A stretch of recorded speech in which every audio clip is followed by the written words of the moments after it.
It is an almost impossibly ambitious project, one that could be the future of medicine. We can see here the healthy joint, in which we can see all the red and purple areas of the cartilage surface. But today, more modestly, we're talking about arthritis in rats. In osteoarthritis, we can see again the loss of our red and purple, with a lot of destruction taking place at the in the area of the joint.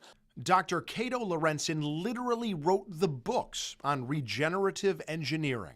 Here at UConn Health in Farmington, he's explaining to me how he used stem cells from adipose or fat tissue to almost reverse time in the joints.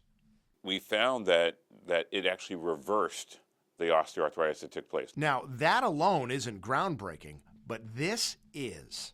When we use our SASC cells, we actually see reconstitution. We see the cartilage is back, that these red and purple areas are back, and there's much better architecture. And it's just like with the adipose-derived stem cells, we see that too. Natural stem cells reverse the degeneration from 30% to 10%, but he got the same results from a brand new class of stem cells, a class he invented.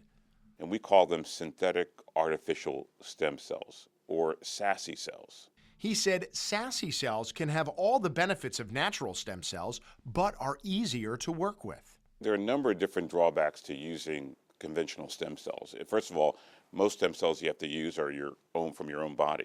Which means cutting into fat or bone and then taking time to isolate the cells. There's also quality control. Human stem cells can vary in quality, either by being too weak or too different to work well.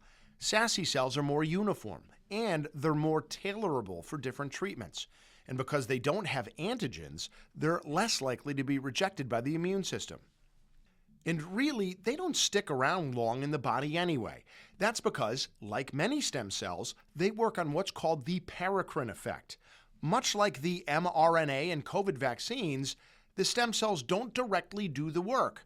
Instead, they instruct the body on what to do before fading away. There we go. And bringing that together to create these SASC cells with this first set of studies is exciting.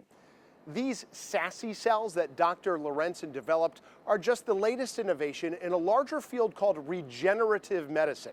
I know it sounds like mad science fiction, but if you think this is out there, wait till you see what he's got planned for the future. We're excited about it, using it for a variety of different conditions. Tell me about the variety. What do you think they can do 10, 20 years from now? Well, the next project we're working on is SASC shoulder,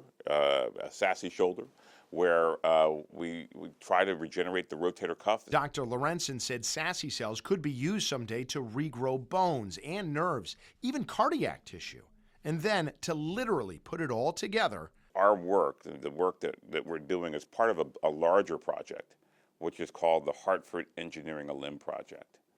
So we here are working to regenerate an entire limb by 2030.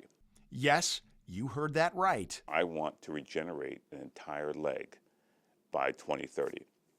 This is about 4 years ago. So what if somebody told you you're inventing the fountain of youth? Well, you know, I want to make it clear, it's not a panacea. There's a lot of work to go. In terms of the work that we've done, it's taken years for us to get here, and it will take years and some dollars to get to the next level. But I'm excited and optimistic about where we're going.